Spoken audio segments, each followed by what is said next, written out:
નમસ્કાર. ચાલો, લાસ્ટમાં આપણે વાયુઓના વહનમાં ઓક્સિજનનું વહન કઈ રીતે થાય છે એ આપણે જોયું.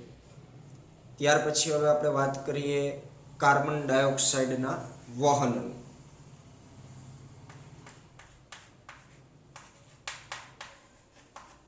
કાર્બન ડાયોક્સાઇડનું વહન.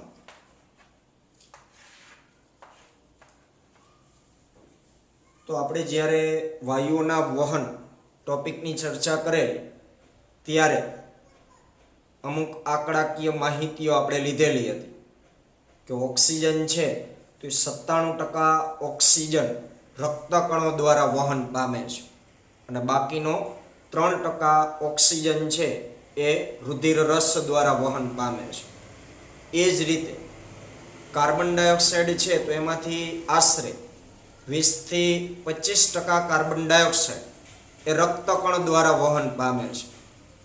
70% જેટલો કાર્બન ડાયોક્સાઇડ છે એ બાયકાર્બોનેટ સ્વરૂપે વહન પામે છે અને 7% જેટલો કાર્બન ડાયોક્સાઇડ છે એ રુધિર રસની અંદર દ્રાવ્ય અવસ્થામાં વહન પામે છે. એવું આપણે સમજ્યા. તો આશરે 20 થી 25% જે કાર્બન ડાયોક્સાઇડ છે કે જે રક્તકણ દ્વારા વહન પામે છે, તો પેશીઓમાંથી મુક્ત થયેલ જે કાર્બન ડાયોક્સાઇડ હશે એ કાર્બન ડાયોક્સાઇડ રુધિરમાં ભળશે અને રુધિરમાં એ રક્તકણની અંદર પ્રવેશે એટલે રક્તકણની અંદર જે હિમોગ્લોબિન હશે એ હિમોગ્લોબિન સાથે કાર્બન ડાયોક્સાઇડ છે એ જોડાતો હોય છે. પણ પેશીય સપાટી પાસે રહેલ જે રુધિર હોય એ રુધિરમાં જે હિમોગ્લોબિન હોય એક કાર્બાઇન એમાઇન સમૂહ થી સંયોજિત થયેલું હિમોગ્લોબિન હશે, એટલે કે કાર્બેમિનો ઘટક સ્વરૂપે હિમોગ્લોબિન હશે અને આવા હિમોગ્લોબિન સાથે કાર્બન ડાયોક્સાઇડ જોડાતો હોય છે. એટલે જ જો પહેલી લાઈનમાં એવું કીધું છે કે CO2 હિમોગ્લોબિન દ્વારા કાર્બેમિનો હિમોગ્લોબિન સ્વરૂપે વહન પામે છે. પછી કાઉન્સમાં લખ્યું છે આશરે 20 થી 25%. તો આશરે 20 થી 25% CO2 રક્તકણમાંના હિમોગ્લોબિન દ્વારા કાર્બેમિનો હિમોગ્લોબિન સ્વરૂપે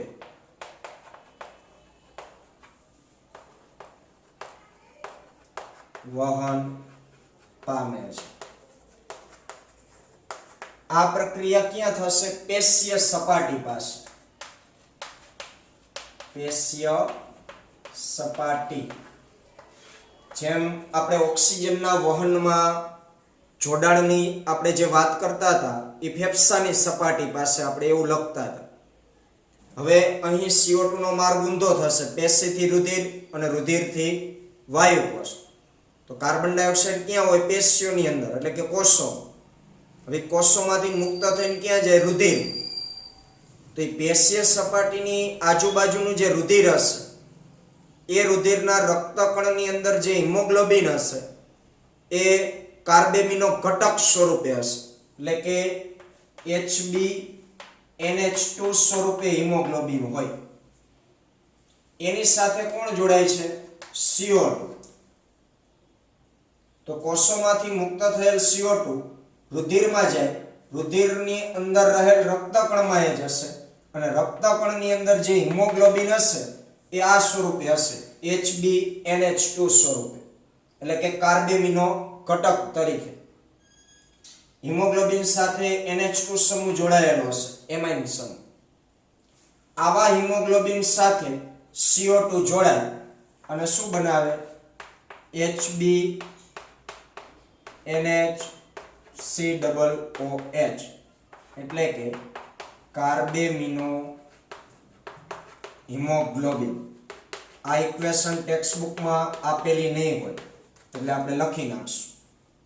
તો આવા સ્વરૂપે એટલે કે કાર્બેમિનો હિમોગ્લોબિન સ્વરૂપે 20 થી 25% CO2 વહન પામે છે. રેડી? હવે જેમ આપણે ઓક્સિજનના વહનમાં સમજેલા કે ઓક્સિજન હિમોગ્લોબિન સાથે ક્યારે જોડાઈ શકે વાયુ કોષની અંદર અને પેશીય સપાટી પાસે એ કેવી રીતના મુક્ત થાય, એવી જ રીતના હવે આપણે CO2 માં વિચારીએ કે CO2 હિમોગ્લોબિન સાથે જોડાય છે તો એની પાછળ શું જવાબદાર હશે? CO2 નું આંશિક દબાણ જવાબદાર હશે.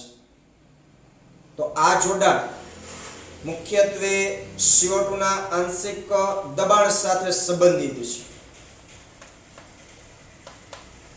આ જોડાણ CO2 ના આંશિક દબાણ સાથે સંબંધિત છે. એટલે કે CO2 નું આંશિક દબાણ કેવું છે એ મુજબ આ જોડાણ થશે, વધારે થશે કે ઓછું થશે એ રીતે. સાથે સાથે જેમ હિમોગ્લોબિન સાથે ઓક્સિજન જોડાતું હતું ત્યારે અમુક પરિબળો એને અસર કરતા હતા. H+ ની સાંદ્રતા, તાપમાન, CO2 નું આંશિક દબાણ એના ઉપર અસર કરતું હતું. એ જ રીતે અહીં CO2 હિમોગ્લોબિન સાથે જોડાશે તો આ જોડાણમાં PO2 એટલે કે ઓક્સિજનનું આંશિક દબાણ જે છે તો PO2 એ અસર કરતું મુખ્ય પરિબળ છે.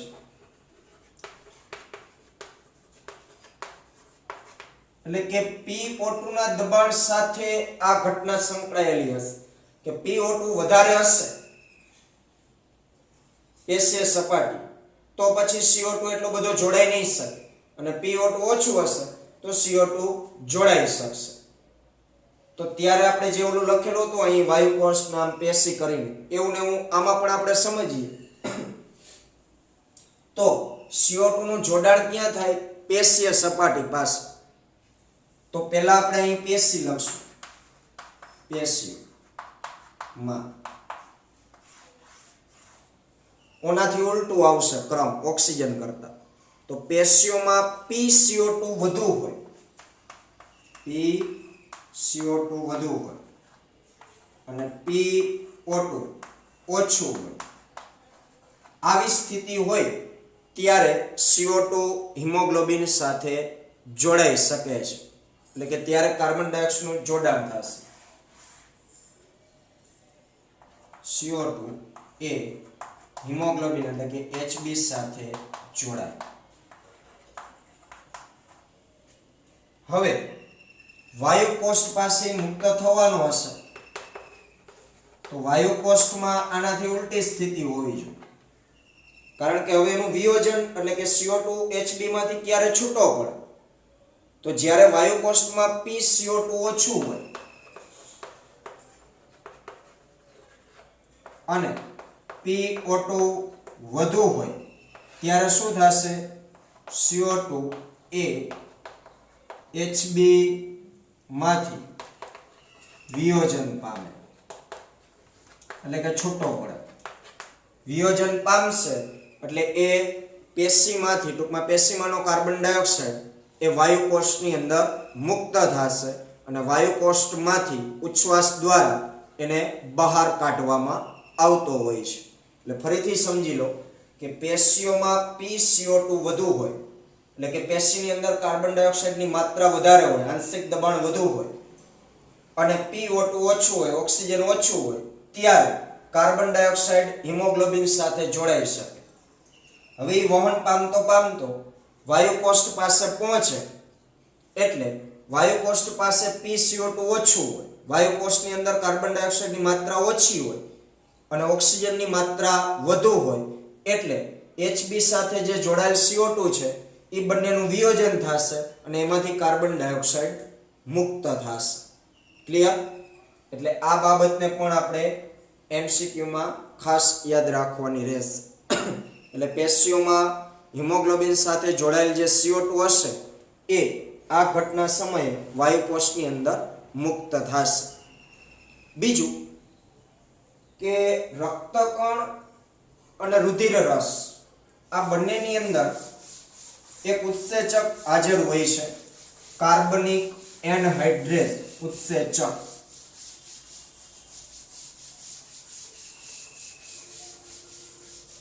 કાર્બનિક એનહાઇડ્રેસ ઉત્સેચકની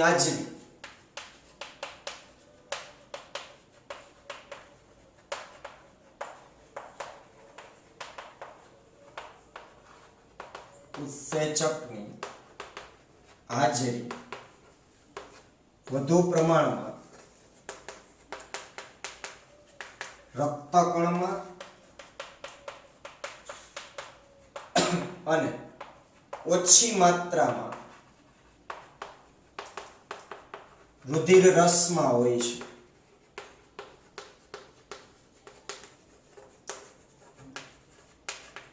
આ ઉત્સેચકની મદદથી CO2 અને પાણી જે હશે, રક્તકણની અંદર રહેલ પાણી અને રુધિર રસની અંદર રહેલ જે પાણી, એ બંને જોડાતા હોય છે અને કાર્બનિક એસિડ બનાવતા હોય છે.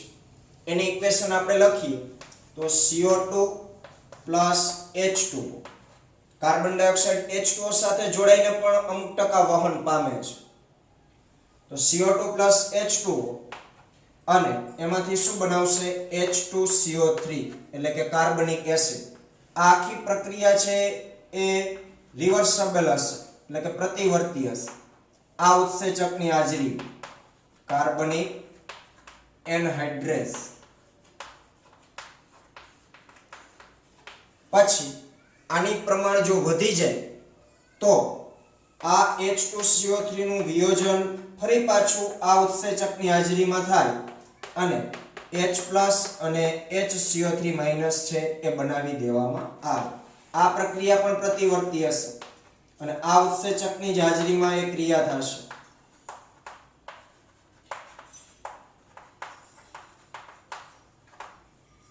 એટલે અમુક ટકા CO2 રક્તકણ અથવા તો રુધિરરસની અંદર જે પાણી હોય એની સાથે પણ જોડાતો હોય આ ઉત્સેચકની મદદથી.